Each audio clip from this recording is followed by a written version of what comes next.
Do you need encouragement to turn tragedies into your own triumphant life story? If so, this podcast is for you. Listen to powerful guests who have persevered through challenges so you can gain strength to build your championship life. The host of Professor of Perseverance podcast, Dr. James Purdue.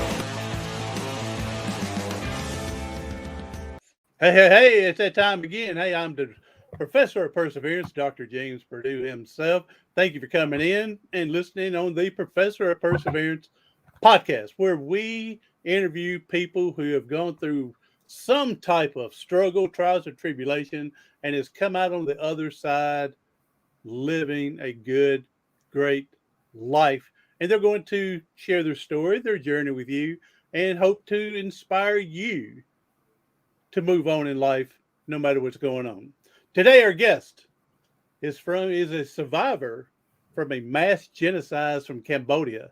Now, this is going to be interesting because very few. I've had another one and mass genocides, but these, man, just to hear their story and what life was to get out of there is so phenomenal to me. Author of the book "How I Survived the Killing Fields." We'll put it up here right now. How I Survived the Killing Fields, a story of hope, love, and determination. She wants to use her strength, faith, and confidence to help her listeners to be inspired and encouraged to overcome fear and live fulfilling life beyond struggles. Welcome to the show here today, Sara Im. Thank you for having me. Oh, you're welcome. Thank you again for sharing your valuable time. Much more is your valuable journey and how you be able to come here today. Love your book cover. Is that you modeling the cover? It's me. There you go. Well, you're beautiful and you're doing great. And I'm very excited with our podcast today to hear your journey. So if Sara, if you don't mind, we're just going to hop on in there and you start us off on where you think is most important, relevant to get us where we're going. Okay. Hello, everyone. I'm so happy to be here. Just want to share my journey with you. I hope that it will help you to get inspired. My journey, I came from a very humble background. I grew up in a farm. So I enjoy the lifestyle surrounded by nature in the tropical country of Cambodia. It's beautiful. I love the plant and the vegetable, the exotic fruit, and all the animals that we have there. And my family encouraged me to keep going on in school. And they value higher education. They don't want me to grow up as a farmer because they know that farming is hard work. So that's how I grew up with my mindset that I'm going to higher education. So Now, I'm sure when I used to have my grandfather when I was 7 or 8, 9 years old, and our farm, we didn't have a farm. We just did a garden in the backyard. And he grew up on a farm. My grandfather did, but my mom, we didn't. But he would come plow the backyard and till it, and then we're planting all these seeds. And I'm sure my gardening was nowhere near what you did on the farm, but I didn't like gardening. I was out there with my granddad and helping him, but I didn't like it. So I can imagine on the farm itself that it's definitely hard work. Now I'm like you. I love Mother Nature. I would love to see the open fields and Mother Nature, see all the different critters around. But yeah, so yeah, I would look for a different venue in higher education to get off that farming. Yes. So when I was about 13, my mom had an accident and she became paralyzed, complete paralyzed. So she was flat on her back for 4 years. And I was a caregiver for her because I love my mom and I took care of her very diligently, but I never give up school. So during Now that let me ask Sarah. Let me ask this: any siblings? You have brothers, sisters? I have younger brothers. You're the oldest. I'm the oldest. Okay, Yeah. so typically I would think that the oldest would be the, like you said, your mother getting hurt would be the more provider at that time because of being older. Yeah, yes. Okay, Yeah, so because now I had, let me ask you yeah, about your mother. How did she become paralyzed? And was she paralyzed from the neck down, the waist down? she she accidentally lift up some boxes that are too heavy for her, Mm-hmm. and then she heard a cracking on her back, and then she said that, and then since then it she feel tingling down to her arm and her legs, and then oh, within a couple of days she became completely paralyzed from her neck down. Okay. Yeah. Yeah. So it's so unfortunate, but because I love my mom so much, I took care of her, and I also have baby brother at that time. So between mom and the brother, I have a very busy schedule, but I still keep up with school. And 4 years later, you wouldn't believe, but mom got a little better. She became, she was able to walk, and uh, well, slowly. Mm-hmm. Within a year of progression, she was able to walk. So 4 years flat on her back. But I'm telling you this story to share that during that time that I took care of her, we built such a strong love relationship because I took care of her with my love and my compassion. So that strengthened our love relationship.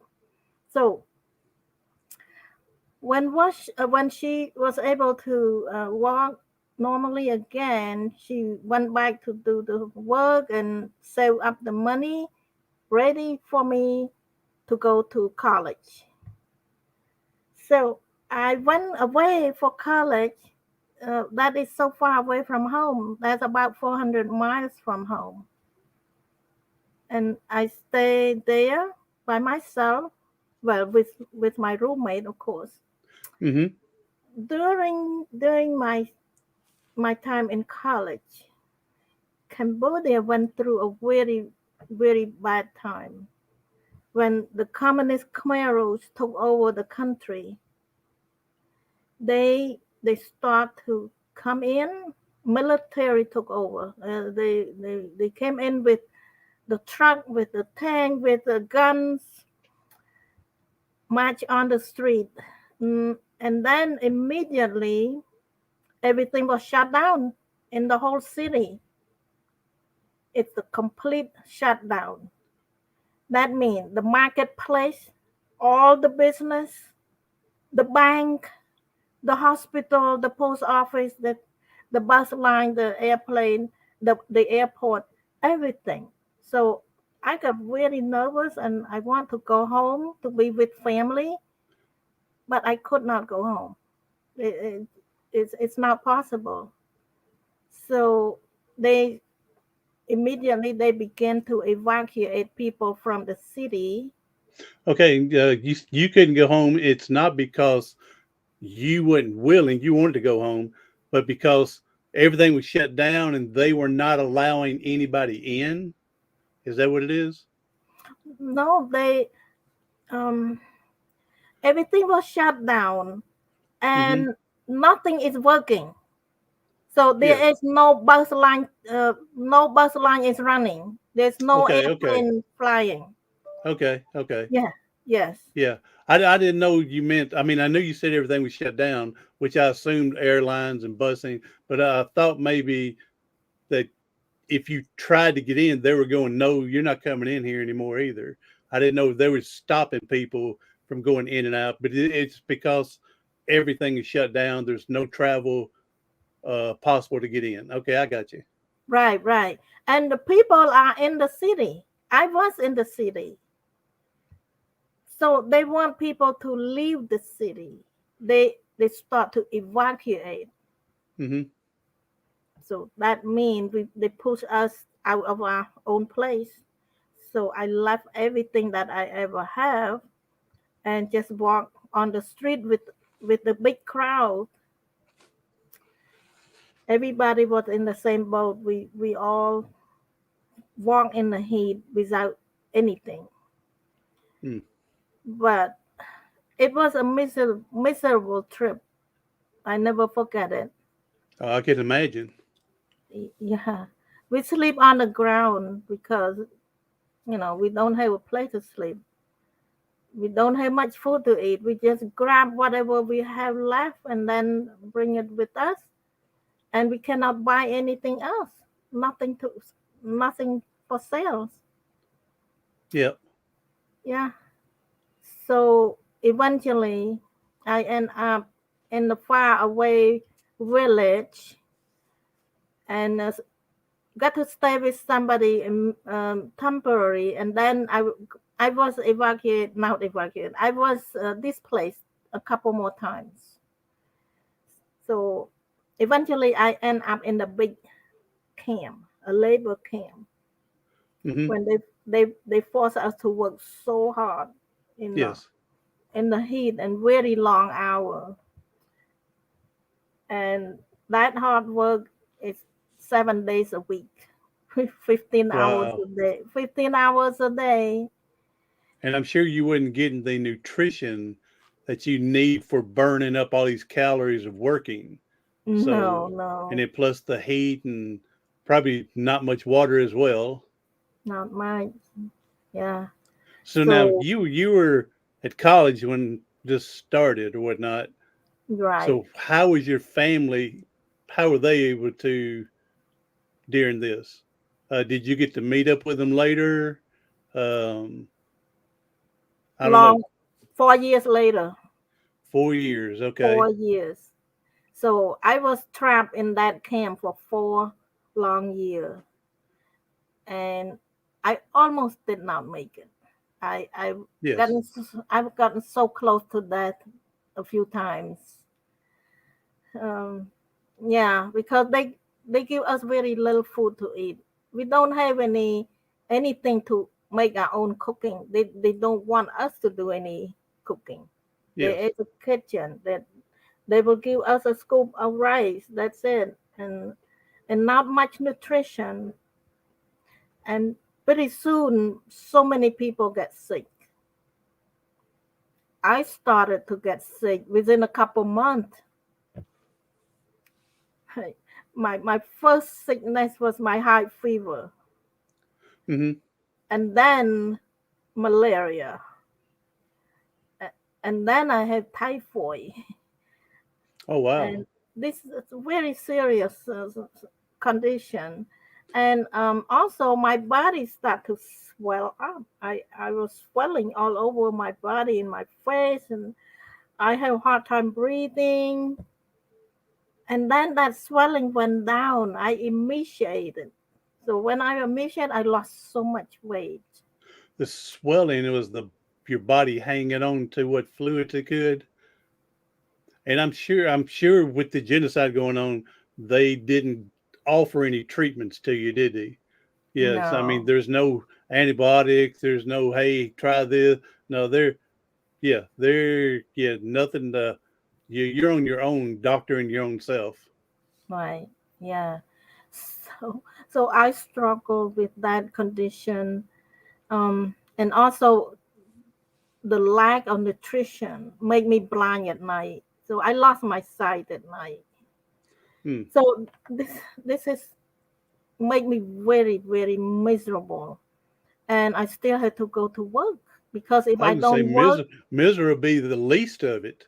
Man, I'm yes, talking, I would be angry, pissed off, um, confused what's going on here, questioning. I don't know if you believe in a God or higher power, but you question, why is this happening to me? I mean, it's more than just miserable.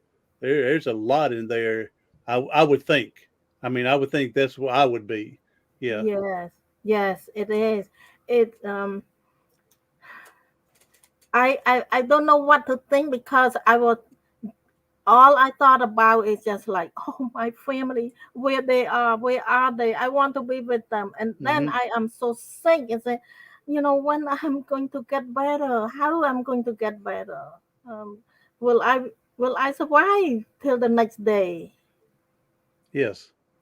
Uh, so keep working until I cannot I cannot move my leg to go to work anymore. When when that happened, they put the sick people like me in one place. They call it a hospital, but when I get to that place, it's not really a hospital. There is no doctor, no nurse, no medication. It's a place for people to wait till time to die. I was That's going to say, yeah, it's not a hospital. It's a um, mortuary on the weight on the hold. Yeah, yeah, and so and if you like I said, you get so sick they moved you out because if you're not able to work, you're no good to them. right, right. Not You're not not that good. Yeah, not that you're any good with what little they give you to feed you and water you. Not that you're that good, but again, if you're not working productive for them, then you're useless, and they Yeah, want to put you into the killing field. yes, Yeah. yes. And we will not receive any food if we don't go to work. Hmm. So that's why people have to drag their feet to go to work because for that little food, at least there's something to eat. Yes. Yes. Yes. Wow. So sent off to the hospital if uh, if you only got fed because of working. If you're sent over there to basically, set to die, you're not getting any nutrition or anything until you get better to get back to the working area. Yeah, yeah. Hmm. But at that hospital, so-called hospital, they have Hmm. a little food for the sick people. Okay. Okay. Yes, but I was trapped in that condition, the sick condition, and the whole situation. And I tried to find my way out. And I realized that if I stay in that place, I'm going to die Hmm. because a lot of people die every day. People are dying. So I was trying to find my way out. So what I was thinking, I look back, I remind myself that when I was young, I remember a story that my mom read to me. And in that story, it showed me that there is God that is up there and he has power and he's higher than any one of us, and he's higher than what we can imagine.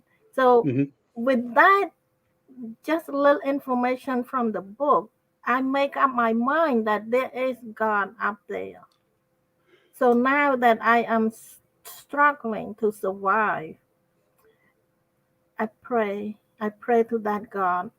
So I had to sneak to pray because I don't want anybody to see me. They don't believe in any religion. So Hmm. if they see us pray, it's not good. Oh yes, I can imagine you have to hide that as well. Yeah. Yeah. Um, so remembering this little story from Mother, uh, again got you to pray, but provided a little handful of ounce of hope to move on. Mm-hmm. That story did. Oh, that's awesome. Yes, yes. Because just knowing that there is God and He know what's happening, and That's how I believe. And I Mm-hmm. pray and I need help. God, please help me. So when I keep praying for a while, and then one day I feel like I have a little extra energy. So then I'm ready to walk out from there. I sneak out when nobody, when everything is quiet, and I sneak out from there. I walk back to where the working people are staying, and that's it's something amazing happened. I met a kind team leader. She knew me before, and when she saw me, limping along and come out from the infirmary, and Mm-hmm. she had sympathy on me, and she said, "You stay with me. Let me try to find something for you to do."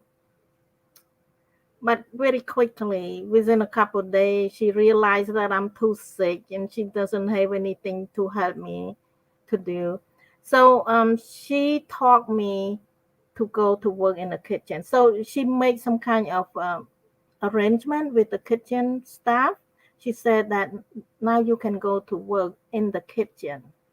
So when I hear that word, it's like a music in my ear. This is not usual because people work in the field, in the rice field, in the heat all day long. Now, I was going to say the kitchen work has got to be much different than yes, what you were doing before. And again, this is providing some more hope, I would think, for that's you, to giving mhm, you a better chance of surviving because of not, let's just say, working yourself to death in the field. right. Yes, that totally. You are completely right. That gave me hope that when I work in the kitchen, I have more access to food, and I Hmm. work in the shade, not in the heat, and I work less hour. So eventually, I start to feel better. So that gave me hope that um, I start to believe maybe God answered my prayer. Maybe you know. Um, but for several months, I worked there, and I feel better, and I look better. And when they saw me look like that, they pulled me out from the kitchen, Oh put me no, put me back into the rice field again. you were too healthy now. Yeah, yeah. So, but at least at least I regained my health, you know, a little Yes. bit. Oh yes. Yes. Yes. Yeah. So To be able to withstand that again. yes, yes, Boy, that had to been heartbreaking when that happened. You know, you're in paradise compared to all this, and now having to go back there. Boy, it had to been heartbreaking and oh shoot, frustrating, and all that going back again. yes. So with hope, I I have a little glimmer of hope that someday I will be able to find my family. It's just hope that just it's possible. It's possible. Just keep moving one day at a time. So Yes, it's when people lose the final hope and they think there's no other way out, then that's when it becomes difficult to survive. mhm, yes, yeah. Yeah. What if I ever give up hope when I was in a sick place in the infirmary, I would never Oh, be exactly. alive. No. Exactly. Yeah, with no hope. Yeah, you don't care about your body. You don't care about anything else. And yeah, so it's a miracle to me that your mother years earlier giving this story to you, and then that story pops back into your head now, and to reminding you there is a God, a higher power that's going to help take care of you. Yes. It's a big miracle. I'm just glad mother was able to do that for you, and for it to come back to you. Yes. Yes, and also my relationship with my mom when I took care of her Mm-hmm. to build a strong love bond. That's that's also just a very a secure place to remind myself that I have Mm-hmm. somebody that love me very much, and I love her very much, and I want to be back. Now, let me ask this: when you say you were in this camp, and everything, so where's your family, mom and the family? Are they back at the farm and nothing's going on with them, or are they going through all this trials and tribulation as well?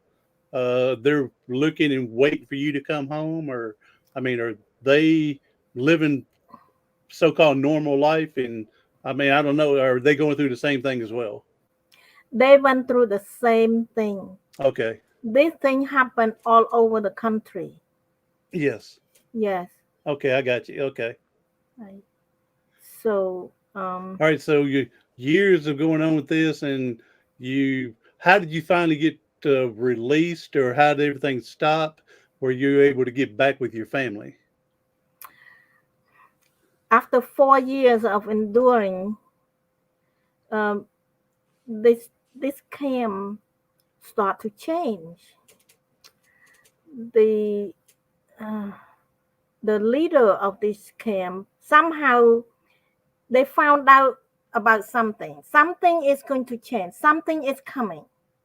So they began to gather all the camp, all the people like me to move. So they want us to move. So where are they moving us to? Going north, going closer to the jungle. So we were given a big bag of rice to carry on our shoulder and a little bit of bag of our clothes, and we moved. So originally there were 1,000 people in this camp. So by the time that we are moving, we probably have about 300 people left. For some reason, 300 popped in my head when you said about 1,000, and then yeah, for some reason I don't know why that, but for some reason 300 hit me in the head. All right. You are so right. Yes. So we are moving up, move to close to the jungle. Um, but I was thinking after we move for a while, I realized that this is now the direction that I need to keep moving with them. I need to do something. I because my goal is to go back home. Now to go with this group. Yes. So I have a courage. Well, God gave me a courage. I have to I have to give credit that must be God. He gave me a courage to plan an escape. All right. So Yes. so I want to escape, but I was skinny. I was sick because my health had been declined. And I asked three of my friends in the same camp, and I asked them. I told them that I want to run away. Would you go with me? And all three of them say yes. Yes, they want to come with me. So I am so grateful that they agree with me and they support me. Now let me ask this. Of course, you want to get back home with mom and family. All right, Yes, that's your main goal. That's your main aspiration right there. All right. Now, is it also when you're ready, you're wanting to leave, and fortunately, three other people, four friends, whatnot, said they want to leave. Is this also part of? I'd rather be dead, leaving, trying to get away than living and no telling what's coming next. All right. And of course, I understand the main goal is to get home. But if I'm not getting home, I'm not going there. Is that yes, part of it as well? yes, yes. You are so right. Because there is no future, no freedom, no future, Mm-hmm. no love, a relationship with anybody. So I rather be dead trying Yes. to get out, to find my freedom, to find my family. So that's my mindset. Yes. Yes. Yes. So um, yeah, our escape plan was successful. Amen, sister. All right. I'm Thank glad. Oh, you. I'm so glad that God put that on your heart and your soul to give you the conviction of courage to jump ship and go. Wow. Yes, That's again another miracle has come up. yes, that that is a miracle. When I look back, I had now think back, reflecting on all those sad situations for a long time until I wrote my book, right? And then I realized when it come to this point, I realized that we are in the jungle. There is no GPS, Oh no, yeah, that's right. and I have no idea where to go. So God must help direct us step where to go in order for us to find our way back. So it is a miracle that I found my way out. Yes, yes, yes. But also, I want to share with our audience that you don't have to stay in the place that you are not happy with. It's the Mm-hmm. place. It's the place that don't give you any hope, any future, or the place that imprison you Mm-hmm. from your brighter future. You can't escape. Yeah, Nobody. being whatever Yes, situation you're in, if you're so unhappy, if you don't see a future, yeah, you need to formulate a plan and go ahead and do a prison break from yourself to get away from everything. mhm, Yes, yes, I agree. Yes, yeah, people need to muster up enough courage to be able to get out of their situation and look for something better.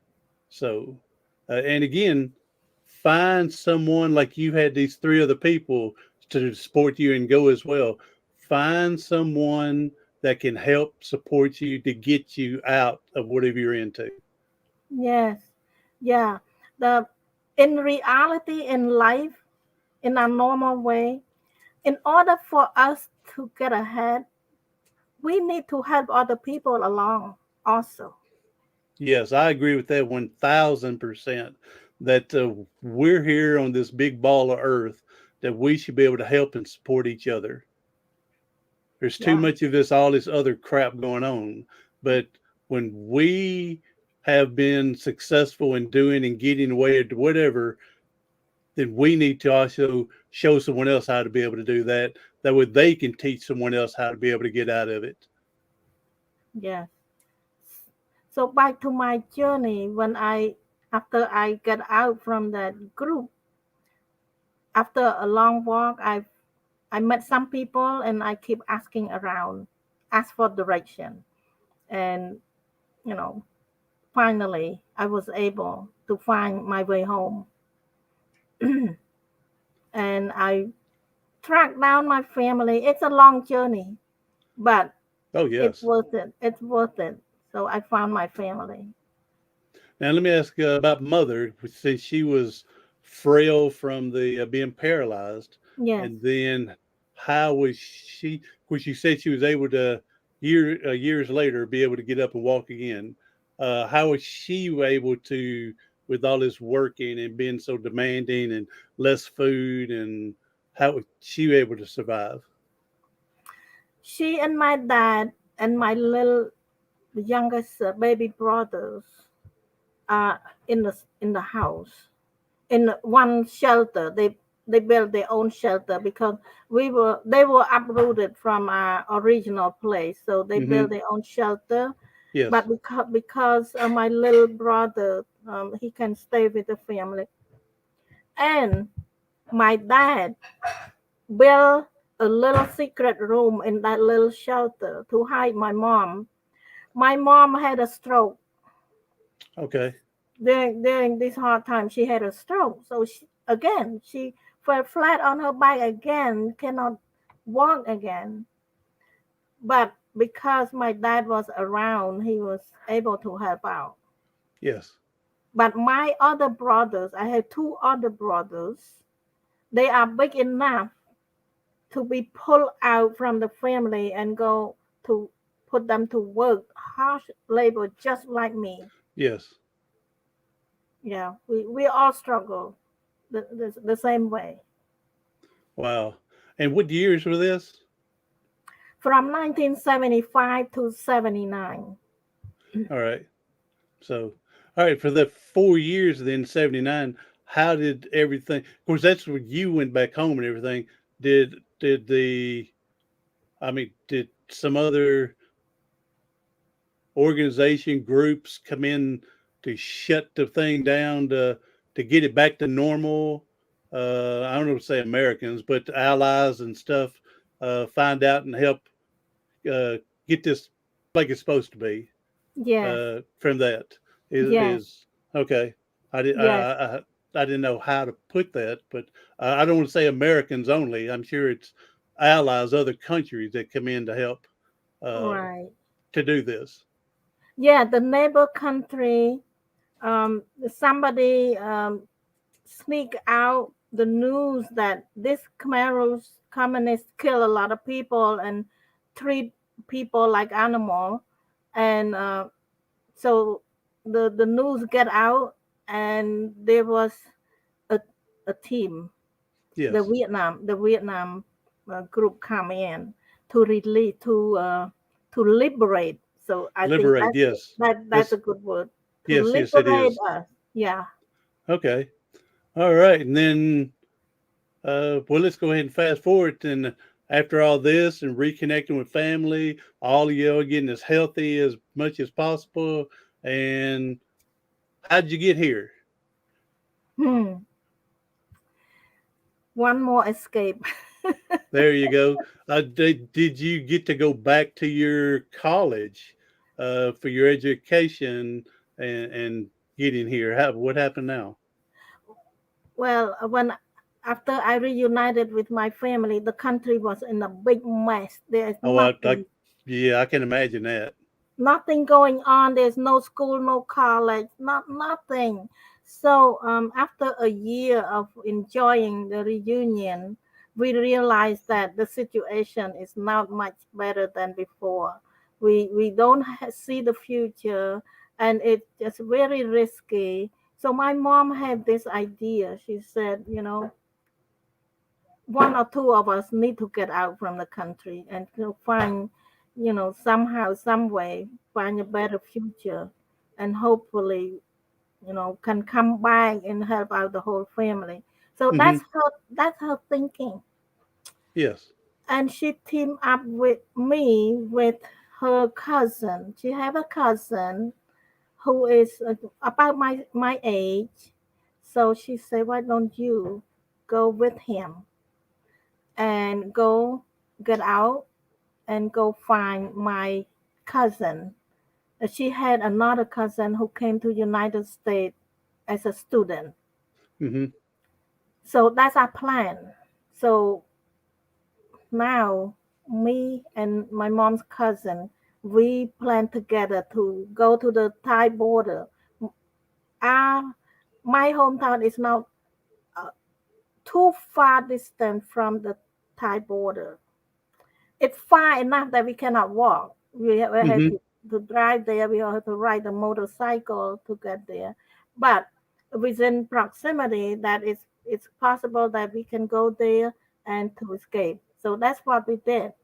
Again, the escape is a dangerous escape because the Thai people, they don't want the outside come into their country. So in fact, the first group that ever escaped out from Cambodia and get into Thailand, they get they get pulled on the bus and dump them in the minefield. Mm. So, yeah, yes, thousands of people was on that bus and they point the gun at them to go back to Cambodia through the landmines. Yeah. Yeah, Wow. yeah. So it's very brutal. People have, I don't know.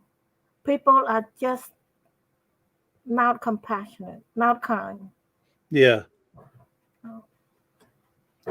It's amazing But how people, I mean, I'm assuming when you grow up in that environment, non-compassionate, that you're in, I mean, that's you, you know what I'm saying?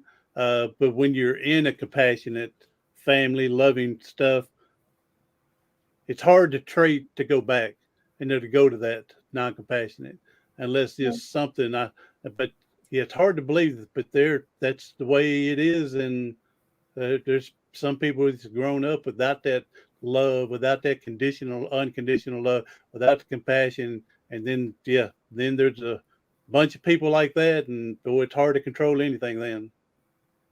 right. So I realized, excuse me, Oh, you're good. Go ahead. I found out later that by the time I arrived, by the time I reunited with my family, the whole country was liberated about 4 or 5 months before I came back. So that was a blessing that I didn't come at the beginning. Otherwise, Yes. I might be the first group who get trapped into that bus and In that minefield. cross over the landmine. Yes. So for some reason, I believe God protected me. There So you go. Leading the way still. yes. So this time when I crossed the border with my mom's cousin, we got into Thailand and we found a refugee camp that was set up by United Nations. So somebody uh, make the news to send it to the United Nations that hey, there's thousands of people trying to escape for their life, and then they get caught, they get trapped on the bus and get killed again.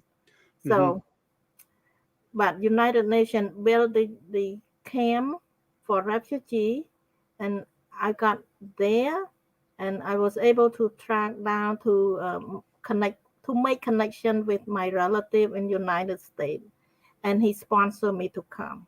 So that's how I got here. There you go. And we're able to go back and get other family members later to come. A few years later, when my mom feel a little bit well enough to walk, the time that I escaped, she was not well. She could not travel. Hmm. But but a few years later, she got robbed. Can you believe that she got robbed? And she got too angry, to stay. He said, "Okay, Yeah. I have enough. I have enough. I'm going to get out from here." So, with knowing that I'm already get out, so she believed that she will make connection with me. So she gathered all her sons and left the country. But by the time she got to the camp was already closed. Mm.